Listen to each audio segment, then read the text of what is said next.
Everyone, आज की series में स्टार्ट करने जा रहे हैं। संविधान के अंतर्गत हम अनुसूचियां यानी शेड्यूल से रिलेटेड पीवाईक्यू को देखेंगे, जो अभी वर्तमान में आने वाले एग्जाम के लिए अति महत्वपूर्ण है। चलिए क्वेश्चन की शुरुआत करते हैं। फर्स्ट क्वेश्चन क्या कह रहा है? फर्स्ट क्वेश्चन है, भारतीय संविधान में कुल अनुसूचियां कितनी हैं? भारतीय संविधान में टोटल 12 अनुसूचियां हैं। इसका राइट आंसर ए हो जाएगा। भारतीय संविधान में अनुसूची कितनी है? तो 12 है। इसका भी राइट आंसर ए हो जाएगा। चलिए नेक्स्ट क्वेश्चन की ओर आगे बढ़ेंगे। निम्नलिखित कथनों पर विचार कीजिए। पहला कथन क्या कह रहा है? भारत के संविधान में 20 भाग है। नहीं, 20 भाग नहीं है, 22 भाग है। तो ये क्या हो जाएगा? ये गलत हो जाएगा। दूसरा क्या कह रहा है? भारत के संविधान में कुल 390 अनुच्छेद हैं। नहीं दोस्तों, जब संविधान लागू हुआ था उस दौरान 395 आर्टिकल हुआ करते थे। अभी संशोधन के माध्यम से 490 प्लस आर्टिकल हो गया है। ठीक है, आप याद रखेंगे। तो ऐसे भी ये भी गलत हो जाएगा। ठीक है, नेक्स्ट क्या है? भारत के संविधान में 9वीं, 10वीं, 11वीं और 12वीं अनुसूची को संविधान संशोधन अधिनियम द्वारा जोड़ा गया था। जी हाँ दोस्तों, ये 9वीं, 10वीं और 11वीं, 12वीं अनुसूची को जो है वो संविधान संशोधन के थ्रू जोड़ा गया था। इसीलिए इसका जो राइट आंसर हो जाएगा, यानी कि 3 इसका राइट आंसर हो जाएगा। ये हमारे संविधान जब लागू हुआ था उस दौरान संविधान में टोटल 8 अनुसूचियां हुआ करती थी। कितनी अनुसूची होती थी? 8 अनुसूचियां हुआ करती थी। लेकिन संविधान संशोधन के माध्यम से इसकी संख्या बढ़ करके अभी 12 हो गई है। ठीक है, तो याद रखेंगे। चलिए नेक्स्ट क्वेश्चन की ओर अब हम आगे बढ़ेंगे। नेक्स्ट क्वेश्चन है, भारतीय संविधान की निम्न दी गई अनुसूचियों में से कौन सी एक राज्यों के नामों की सूची तथा उनके राज्य क्षेत्रों का ब्यौरा देता है? क्या कह रहा है? राज्य के नाम और राज्य के क्षेत्र का ब्यौरा वह कौन सी अनुसूची देती है? वह अनुसूची पहली है। राज्य और उसके राज्य के नाम और राज्य के क्षेत्र से रिलेटेड यह अनुसूची है। अगर राज्य के किसी भी प्रकार का नाम में परिवर्तन करना है या किसी दो राज्य के आपस में सीमा में परिवर्तन करना है, यानी किसी राज्य की सीमा को बढ़ाना हो या कम करना हो, तो वह अनुसूची पहली के तहत ही होगी। अनुसूची फर्स्ट के तहत यह होता है।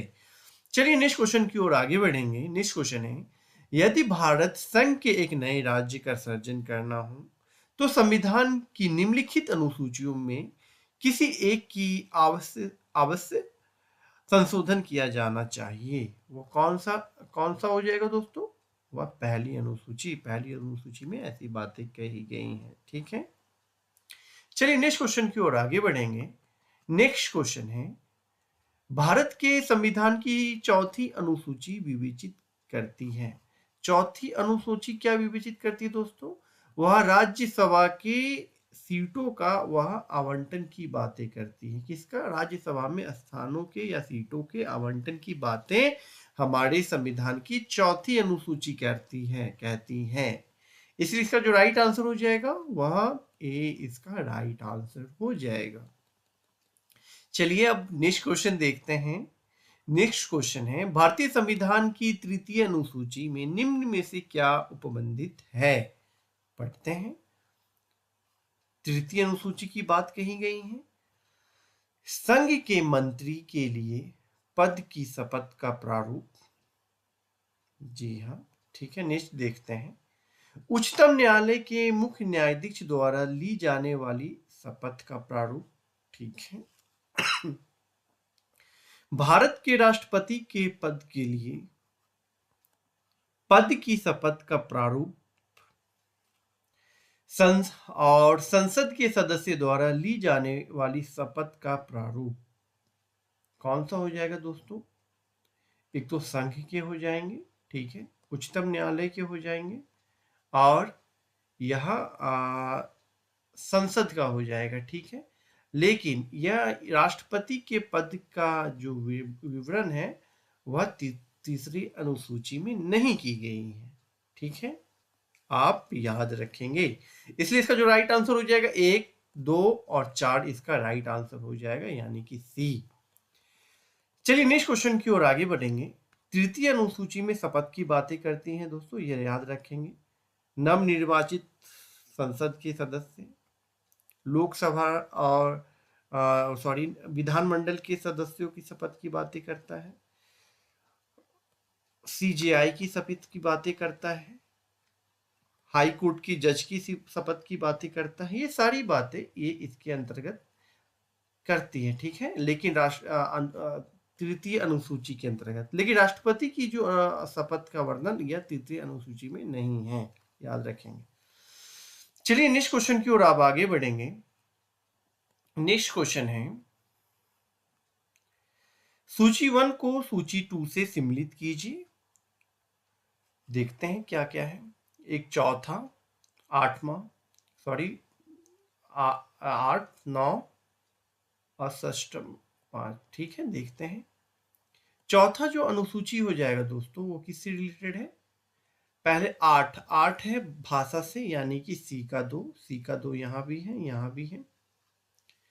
भूमि सुधार से जो हो जाएगा वो हो जाएगा दोस्तों ये 9 नंबर भूमि सुधार से हो जाएगा, यानी कि डी का 1।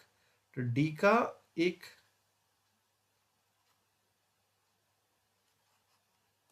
नहीं दोस्तों, ये 5वां देखते हैं पहले। 5वां जो है जनजातियों से है, तो 5वां का तो जनजाति हो जाएगा, यानी कि बी का 4, बी का 4 हो जाएगा। तो यानी कि बी का 4 यहाँ है, और ये सी का हमने सी का हमने